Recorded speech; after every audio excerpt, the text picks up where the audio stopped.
Every empire believes it will last forever. The Comanche believed it for 200 years. They were wrong by exactly one morning. On May 12, 1858, a man called Iron Jacket rode into battle, wearing ancient Spanish armor that had stopped every bullet, every arrow, every weapon ever fired at him. Warriors believed he was invincible. Settlers swore they saw bullets bounce off his chest like pebbles thrown at a stone wall. That morning, he led hundreds of warriors in a thundering charge against a force so small it should have been a massacre. 70 Texas Rangers against an empire. By sunset, Iron Jacket lay dead in the prairie grass, his legendary armor pierced by a weapon he never saw coming. 76 Comanche warriors fell with him. Only one ranger died. How is that even possible? How did 70 men ride 500 miles into the heart of enemy territory where no American force had ever survived and destroy the most feared fighting force on the continent? The answer lies in a secret weapon, a desperate alliance, and a man whose nickname came from signing death certificates. Stay with me, because what happened at Antelope Hills didn't just change a battle, it ended a world. To understand how 70 men achieved the impossible, you need to understand what Texas looked like in 1858, and the word for it is terror. The Comanche Empire had ruled the southern plains for 2 centuries, not ruled as in politics and borders, ruled as in absolute dominance. They struck settlements whenever they wanted. Entire families disappeared in the night without a trace. Ranches burned to the ground while the smoke still carried screams. Here is a detail that most people don't know. The frontier line of American civilization didn't advance in Texas during this period. It actually retreated. Settlers packed their children onto wagons and fled east, abandoning farms they had spent years building, because staying meant death. Federal troops had been pulled out and sent to Utah to deal with the Mormon situation. The Texas Rangers, the only force that understood frontier fighting, had been officially disbanded by the state legislature because the government ran out of money. So picture this: thousands of families on an open frontier with no army, no rangers, and a Comanche empire that smelled weakness like wolves smell blood. Governor Hardin Runnels faced the kind of crisis that ends civilizations. Settlements were sending desperate petitions to Austin, describing raids that left entire communities in ashes. Women wrote letters begging for protection that never came. Preachers told their congregations to pray harder because God was the only army left. And into this chaos walked the most unlikely savior imaginable. His name was John Salmon Ford, but nobody called him that. They called him Rip Ford. And his nickname tells you everything you need to know about the man. During the Mexican War, Ford served as a military doctor. He signed so many death notification letters, writing "Rest in Peace" at the bottom of each one, that fellow officers started calling him Rip. Think about that for a moment. A man so familiar with death that it became his name. A former doctor who had traded healing for killing. He had seen what bullets do to the human body. He had held men as they died, and then written the letters that destroyed their families back home. That kind of experience does something to a man. It either breaks him, or it makes him into something harder than the iron in a rifle barrel. Ford became the iron. And now Governor Runnels was asking him to do what the entire United States Army could not: raise a company of fighters with no official authority, no government funding, and no guarantee of survival. Then ride straight into the heart of Comancheria and break the most feared warriors on the continent. But here is what Ford was really up against, and why every military advisor told the governor this mission was suicide. The Comanche were not just raiders. They were the greatest light cavalry the Western Hemisphere had ever produced. Their empire stretched across millions of acres, covering Texas, New Mexico, Oklahoma, and Kansas. Their entire civilization was built on 3 things: the horse, the buffalo, and war. Boys learned to ride before they could walk. Young men earned their place in society through combat, and combat alone. A Comanche warrior could fire 20 arrows with killing accuracy from a galloping horse in the time it took a soldier to reload a single-shot musket. They knew every waterhole, every canyon, every ridge across their vast domain. No European power had ever conquered them. Spain sent armies and failed. Mexico sent armies and failed. And now America was failing too. For over 200 years, the Comanche had looked out across the plains and seen no equal. They called themselves the Lords of the Southern Plains, and it was not arrogance. It was a simple statement of fact. At the center of this empire stood a chief whose very name sent settlers running for their barricades. They called him Iron Jacket. His real Comanche name has been lost to time, but the name Iron Jacket came from something extraordinary. He wore an ancient Spanish coat of mail, chain armor taken from a conquistador centuries earlier. Nobody knows exactly how the Comanche acquired it, whether through battle, trade, or plunder from a long-forgotten Spanish expedition. But the effect was undeniable. That armor had turned aside arrows, lances, and musket balls for years. Warriors who rode with him believed the armor carried spiritual power, that it made him untouchable by any weapon forged by man. And settlers who survived his raids told stories that spread like wildfire across the frontier. They said they watched bullets hit his chest and fall to the ground like pebbles. They said he rode through gunfire like a ghost, laughing while men died around him. Whether the stories were exaggerated doesn't matter. What matters is that everyone believed them. His own warriors believed it. The settlers believed it. Even the federal soldiers stationed on the frontier believed it. Iron Jacket was invincible. That was the accepted fact. And that belief was worth more than 1,000 warriors, because an enemy you believe cannot be killed is an enemy you have already lost to before the fight begins. This was the man Rip Ford was riding to find. This was the legend he had to destroy. Not just the man, but the myth. Because as long as Iron Jacket lived and his armor held, the Comanche would believe they could never be defeated. So how do you kill a legend? You don't send an army. Armies had tried, and armies had failed. You send men who have already made peace with their own deaths. Men who carry something more dangerous than any weapon: purpose. Ford did not recruit soldiers. He recruited ghosts. Men with nothing left to lose and everything to avenge. Using his own money and promises of whatever plunder they could take, Ford assembled between 63 and 100 fighters. The exact number was lost to history, but the quality was beyond question. These were not regular army boys fresh from eastern cities who had never heard a war cry. Ford handpicked every single man. Frontier survivors, all of them. Men who had buried family members killed in Comanche raids. Men who had rebuilt burned homes only to watch them burn again. Men who slept with loaded rifles because closing your eyes on the Texas frontier meant trusting luck with your life. Men who understood that this mission meant riding into a place where no American force had ever returned from intact. Each one of them knew the odds. Each one of them saddled up anyway.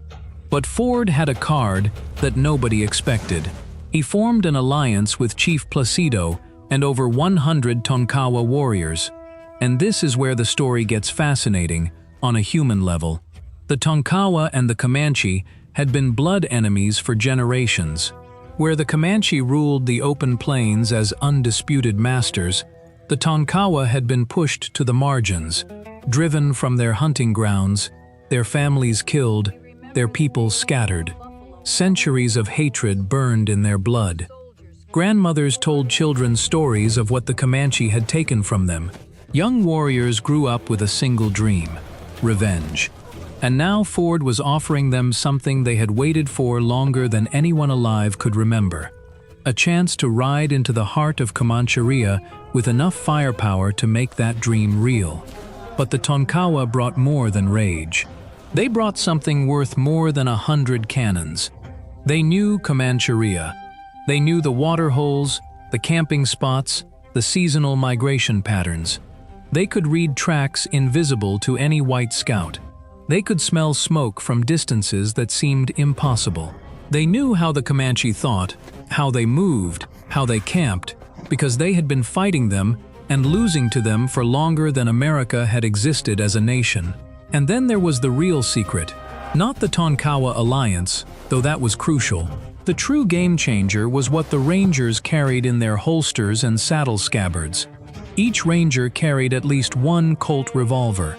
Most carried two, and many had the new repeating rifles, weapons that could fire 7 to 15 shots without reloading.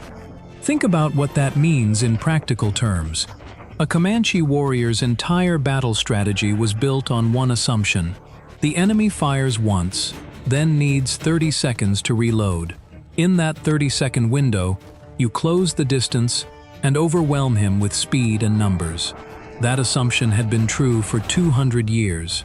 It had defeated Spanish muskets. It had defeated Mexican soldiers. It had defeated American infantry. But Ford's Rangers carried weapons that eliminated that window entirely. One Ranger with 2 revolvers and a repeating rifle had more sustained firepower than 5 regular soldiers. 70 Rangers did not fight like 70 men. They fought like 350. And the Comanche had never faced anything like it. Nobody had. In late April 1858, Ford led his combined force north from Fort Belknap. The column stretched nearly a mile long. Rangers in loose formation, pack mules carrying supplies, and Tonkawa scouts ranging far ahead, scanning the horizon for danger. They were heading into 500 miles of hostile territory. Every canyon could hide an ambush. Every waterhole could be a trap. Ford set a pace that was deliberately brutal. 25 miles a day through broken country. Minimum rest. Cold camps, with no fires to avoid detection. Men and horses suffered together under the relentless Texas sun, eating cold rations and sleeping in shifts with one hand on their weapons. But Ford understood something his critics back in Austin never grasped. In plains warfare, speed was the only insurance policy.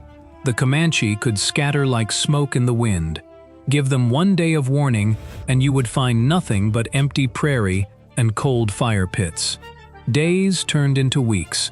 The landscape changed from Texas scrubland to the open, rolling plains of Comancheria. The air felt different up here, wider somehow. The sky stretched so far in every direction that a man could feel like he was riding across the bottom of a blue ocean. And every mile north meant 1 more mile between them and safety if things went wrong.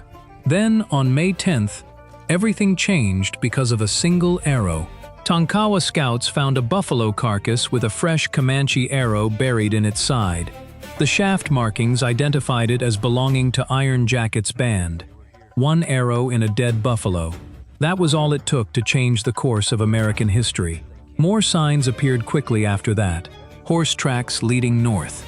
The remains of a camp no more than 2 days old. Thin threads of smoke barely visible on the distant horizon. They were close. Ford ordered every man to check weapons. Rangers loaded fresh cylinders into their revolvers and filled cartridge boxes for their rifles. The Tonkawa painted their faces for war and performed rituals calling on ancestral spirits for strength and revenge. That night, scouts came back with critical intelligence. A small Comanche camp of 5 lodges sat on the Canadian River near a creek the Tonkawa called Little Robe. But Iron Jacket's main camp was only 3 miles further north. The 5 lodges were just an outpost. Ford faced a decision that would determine everything: attack the small camp and risk alerting the main force, or try to bypass it and risk being discovered from behind. The debate lasted minutes. Ford chose aggression. That night, nobody slept. Rangers lay in the grass, checking and rechecking their weapons in the dark, running their fingers over cylinder chambers and cartridge loops by feel alone. Some men whispered prayers. Others wrote final letters they tucked into their shirts. letters they hoped someone would find and mail if they didn't make it home.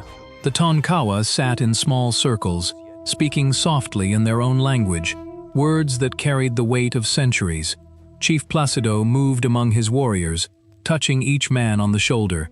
No speeches, no grand words, just a touch that said, "I am here, and tomorrow we finish what our grandfathers started."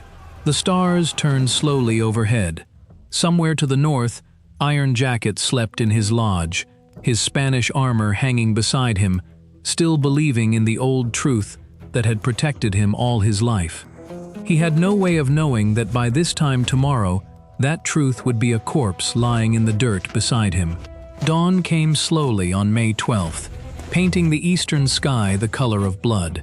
Ford's men had been in position since 3 in the morning, lying flat in the tall grass, weapons loaded, hearts pounding, horses held by designated handlers in a ravine 200 yards back. The 5 Comanche lodges sat peacefully by the creek. Smoke rose from morning fires. Women emerged to begin the day's work. Children played near the water. Warriors stretched and prepared for a buffalo hunt that would never happen. Nobody in that camp knew that 250 armed men were watching them from the grass. A bird sang somewhere in the cottonwood trees along the creek. A dog barked lazily.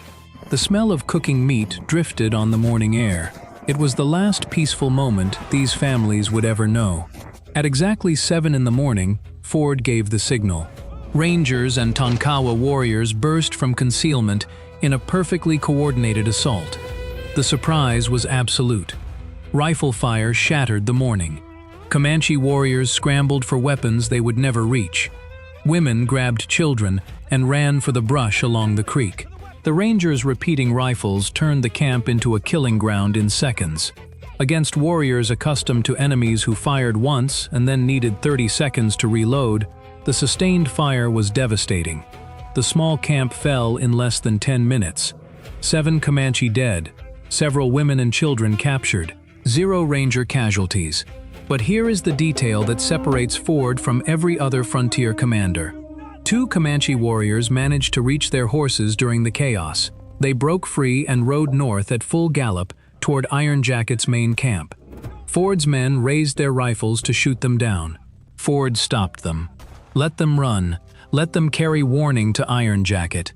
Let them bring the main force into the open where superior firepower can decide the day. Think about what Ford just did. He deliberately let the enemy know he was coming. He wanted Iron Jacket to fight. He wanted the full Comanche force to come out and face him on open ground, rather than scatter into the endless prairie where they could never be caught. It was either the most brilliant tactical decision in frontier history or the most reckless act of arrogance ever committed on the plains. Within 30 minutes, he would know which. Ford ordered his men to mount immediately. 3 miles north, the 2 escaped warriors were riding into Iron Jacket's camp, screaming warnings that would transform a peaceful morning into the largest battle between Texans and Comanche ever fought. Iron Jacket's camp exploded into organized chaos. But here is what made the Comanche truly terrifying. This was not panic. This was a drill perfected over generations. Warriors grabbed weapons and raced for horses. Women struck lodges and loaded pack animals. Children were boosted onto horses with their mothers. They could transform from peaceful camp to mobile fighting force in minutes. But Iron Jacket did not order retreat. The chief emerged from his lodge wearing his famous Spanish mail. The morning sun caught the ancient steel and made it glow like something holy. He raised his lance and gave the war cry that had terrified enemies for 20 years. His warriors answered from across the camp. They would not run, they would fight. Ford's column thundered north with Tonkawa scouts in the lead. Rangers spread into a battle line nearly a quarter-mile wide. As they crested a low rise, the sight before them would have broken lesser men. Iron Jacket had assembled his forces on a slight elevation. Warriors spread in a crescent formation, at least 300 strong. The morning sun behind them turned them into dark silhouettes, their lances and shields creating a forest of weapons against the sky. Then, it got worse. More warriors appeared on both flanks. Buffalo Hump's band had been camped nearby. Pita Nakona's warriors rode in from the west. What started as an attack on one camp was now a general engagement with multiple Comanche bands. The 70 Rangers and their Tonkawa allies faced odds of at least 5-1. Ford could have retreated. His official mission was reconnaissance, not a pitched battle.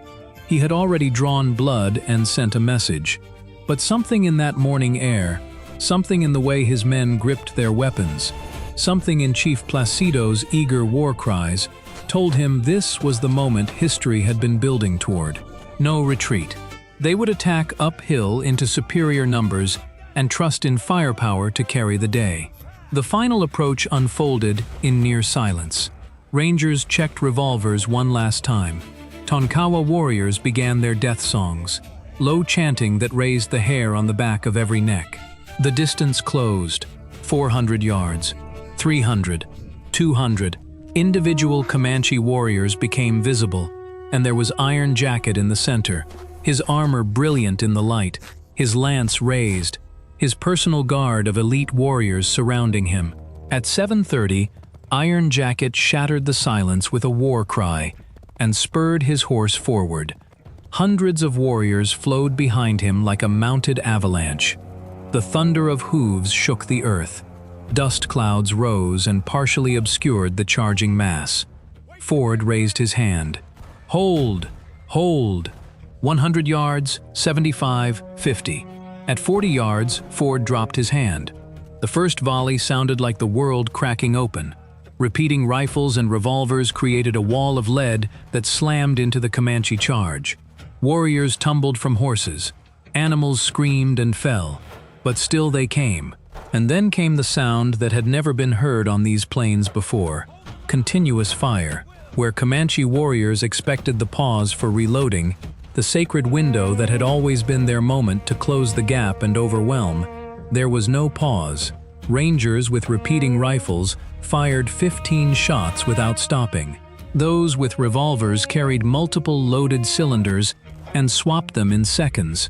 The formula that had governed plains warfare for 200 years, the formula that said, "Charge during the reload and you will win," collapsed in a hail of lead. It simply did not work anymore. Iron Jacket led another charge directly at the Ranger Center. Multiple Rangers targeted the gleaming figure.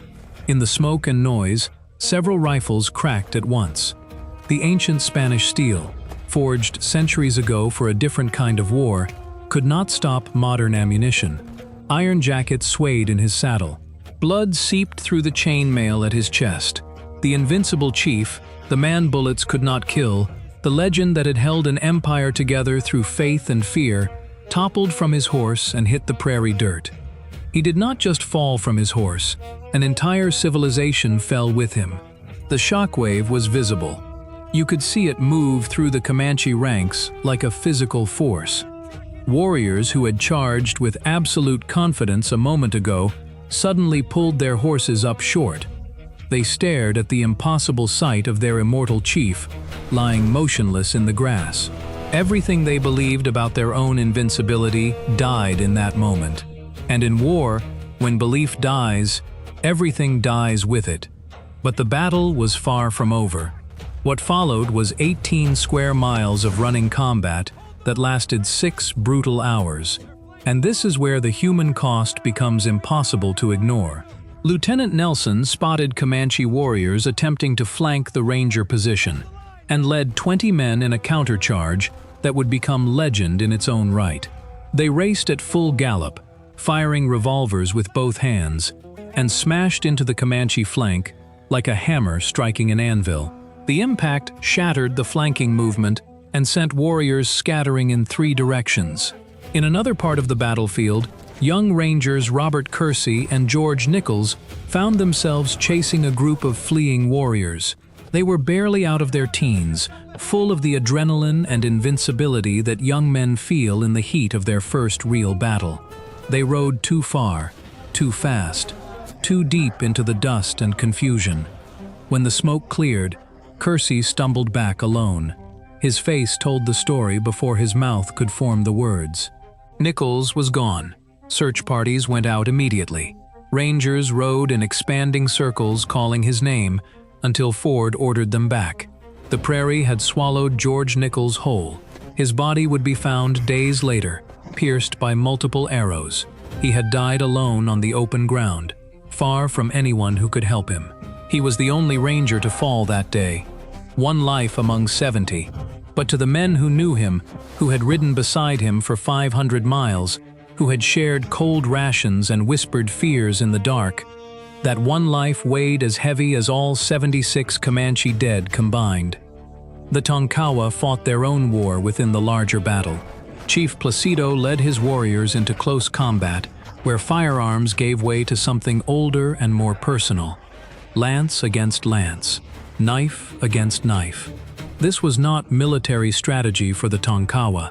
This was the settling of blood debts that stretched back further than any living memory. One Tonkawa warrior later displayed 5 Comanche scalps, one for each relative killed in raids over the previous decade. Another recovered a necklace, torn from his sister years before. The objects of revenge are always small and personal. A necklace, a scalp, a name whispered before the killing stroke. Then something happened that shocked even these hardened fighters. As rangers pushed through sections of the battlefield, they found Comanche women who had taken up weapons and fought alongside their men. 3 were found dead, with bows and lances still gripped in their hands. They had chosen to die fighting rather than surrender or flee. Think about what kind of desperation, what kind of love for their people and their way of life, drives a mother to pick up a weapon and charge into gunfire. This was not simple warfare. This was a people who understood at some deep and terrible level that what was happening on this prairie was not just a battle. It was the beginning of the end of everything they had ever known. Pita Nokona, one of the most brilliant tactical minds the Comanche ever produced, recognized the battle was lost and made a decision that saved hundreds of lives. He organized a fighting retreat. His warriors would charge the rangers, fire a volley of arrows, then wheel away, drawing pursuit in one direction while women and children escaped in the other. It was tactical genius of the highest order, and it worked. Hundreds of Comanche non-combatants made it to safety because of his leadership. When Buffalo Hump's war party arrived from the east and crested the ridge overlooking the battlefield, they saw a scene that told them everything. Iron Jacket dead, warriors scattered and fleeing, rangers advancing in disciplined lines, with fire that never stopped. Buffalo Hump was one of the most experienced war chiefs alive. He had led the Great Raid of 1840 that reached the Gulf Coast. He had fought Texans for decades, and he looked at what was happening below him and made the hardest decision of his life. He turned his warriors around and rode away, not from cowardice, from wisdom. He knew this was a fight that courage alone could not win. By the time Ford ordered a halt to pursuit, the numbers told a story that seemed impossible. 76 Comanche warriors dead, including Iron Jacket and several prominent chiefs. 300 horses captured. 2 villages burned to the ground with everything inside them. Lodge poles, buffalo robes, weapons, dried meat, clothing, tools, the accumulated possessions of families and generations, all turned to smoke and ash. 16 prisoners were taken, mostly women and children. Their faces carried the kind of grief that goes beyond tears. The blank stare of people watching their entire world disappear. Ranger losses stood at 1 dead and 3 wounded. The Tonkawa lost 12 to 14 warriors. Their bodies recovered and prepared for burial according to customs that predated the arrival of Europeans on this continent. Among the captured prisoners were several Mexican children who had been taken in Comanche raids years before and raised as Comanche. They spoke Comanche. They thought of themselves as Comanche. The women who had raised them loved them as their own children. Ford ordered them separated and prepared for return to Mexico. The screaming that followed haunts the historical record. Women who had just watched their husbands and brothers die now had their children torn from their arms by order of a man who believed he was doing the right thing. It was legally correct. International law demanded the return of captives. But law and morality do not always occupy the same ground. And on that particular stretch of prairie, soaked in enough blood and sorrow to last generations, the distance between the two had never felt wider. As Ford's column began the long march south on May 13th, they drove 300 captured horses ahead of them, guarded 16 prisoners, and carried the knowledge that they had done something no American force had ever accomplished. They had ridden 500 miles into the heart of Comanche, found the most feared chief on the southern plains, and killed him. The retreat tested every man. Tonkawa scouts ranged far behind the column, watching for the counterattack that everyone expected. Rangers rode with revolvers drawn, eyes scanning every ridge and tree line. Exhausted horses stumbled on ground they had crossed confidently just days before. But the counterattack never came. The psychological blow of Iron Jacket's death, the devastating firepower the Rangers had displayed, and the total destruction of the camps had broken Comanche resolve for pursuit. When they crossed back into Texas on May 15th, the news spread faster than any horse could carry it. Frontier settlements that had cowered behind barricades for months celebrated in the streets. Newspapers called Ford's Rangers heroes, who had accomplished what the Federal Army could not. Governor Runnels proclaimed it a great victory for Texas civilization. The legislature that had disbanded the Rangers suddenly found money for frontier defense. But here is the truth that the celebration could not erase. The truth that the newspapers did not print. The truth that takes decades to become visible. The Comanche did not surrender after Antelope Hills. They fought on for another 17 years with a fury born of desperation and grief. Iron Jacket's death created a power vacuum filled by younger chiefs who wanted one thing above all else: revenge. Raids intensified. The frontier war grew more brutal on both sides. More families destroyed, more warriors killed, more land taken. The final Comanche surrender did not come until 1875, when Quanah Parker, the son of Petah and his white captive wife Cynthia Ann, led the last free Comanche onto the reservation at Fort Sill. Quanah Parker, the last great chief, was quite literally the child of the collision between two worlds. His mother was a white woman captured as a girl and raised Comanche. His father was the brilliant tactician who had saved hundreds of lives at Antelope Hills. In Quanah Parker's very blood ran the proof that these two civilizations were never as separate as either side wanted to believe. And the Tonkawa, the allies who had made Ford's victory possible, they became victims of the same westward expansion they had helped advance. The civilization they had fought to support pushed them from their own lands within a generation. Their reward for loyalty was the same dispossession they had helped inflict on the Comanche. History has a bitter sense of symmetry. Technology did not just defeat warriors that morning, it erased a world. The Comanche were not destroyed by 70 men with repeating rifles. They were destroyed by an industrial civilization that could produce those rifles and those bullets and those men in quantities that no traditional society could match. Against that kind of power, no amount of courage or horsemanship or spiritual armor could stand. Every side fought for survival as they understood it. Ford's Rangers fought for homes and families. The Comanche fought for a homeland and a way of life that had sustained their people for 200 years. The Tonkawa fought for revenge they had earned through generations of suffering. Each side believed they were right. Each side paid a price that history is still counting. And if you look closely at what happened on that stretch of prairie in May of 1858, you will see something that echoes through every conflict in human history. The moment when an old world meets a new one and breaks against it. Not because the old world lacked courage, not because its warriors were weak or its culture was flawed, but because the new world carried a kind of power that courage alone cannot answer. Iron Jacket's armor could stop a musket ball. It could not stop the future. And that is perhaps the most human truth buried in this story.